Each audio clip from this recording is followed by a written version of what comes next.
Shalom, selamat malam. Sedang jemaat Tuhan terkasih dimanapun berada pada jam malam hari ini. Kita bersyukur kepada Tuhan, kita masih bisa ada sebagaimana kita ada.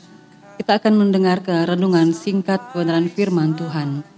Kita sama-sama membuka Alkitab kita dalam Kejadian pasal yang ke-28, ayat yang ke-20 sampai yang ke-22.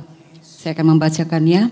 Lalu bernasarlah Yakub, jika Allah akan menyertai dan akan melindungi aku di jalan yang kutempuh ini, memberikan kepadaku roti untuk dimakan dan pakaian untuk dipakai, sehingga aku selamat kembali ke rumah ayahku, maka Tuhan akan menjadi Allahku, dan batu yang kudirikan sebagai tugu ini akan menjadi rumah Allah.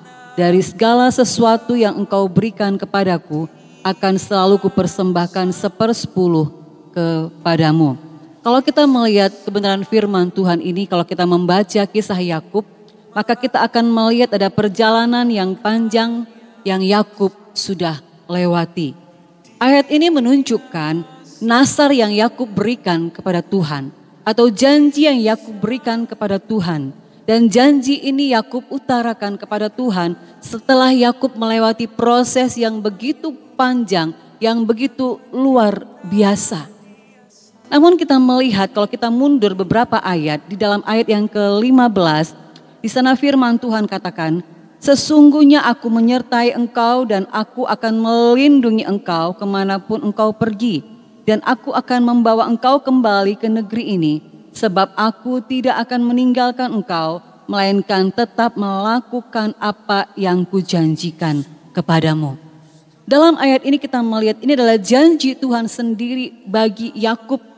Yakub menerima janji Tuhan lewat mimpi, dan itulah janji yang Tuhan sampaikan kepada Yakub. Saat menghadapi pergumulan, Yakub mengeluarkan janjinya kepada Tuhan. Sering sekali sebagai anak-anak Tuhan, sebagai umat manusia, kita juga mengalami seperti yang Yakub lakukan.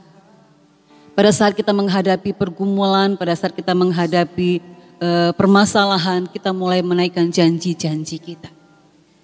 Jika permasalahanku selesai, jika anakku lulus, jika suamiku kembali, jika penyakitku sembuh, ada begitu banyak jika yang kita naikkan kepada Tuhan. Namun seberapa banyak kita yang menepati janji-janji kita kepada Tuhan? Janji manusia bisa berubah, tapi janji Tuhan tidak pernah berubah.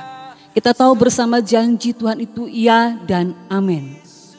Dalam Kejadian pasal yang ke-28 tadi kita melihat ayat yang ke-15. Sesungguhnya aku menyertai engkau dan aku akan melindungi engkau kemanapun engkau pergi. Dan aku akan membawa engkau kembali ke negeri ini, sebab aku tidak akan meninggalkan engkau, melainkan tetap melakukan apa yang kujanjikan kepadamu. Sebagai anak-anak Tuhan, janji ini juga berlaku bagi saudara dan saya. Pegang janji Tuhan. Hidup di dalam kebenaran firman Tuhan, hidup dalam ketaatan, dan kita akan menikmati janji-janji tersebut. Amin. Puji nama Tuhan. Selamat malam. Tuhan Yesus memberkati kita sekalian. Perkara yang besar, Dia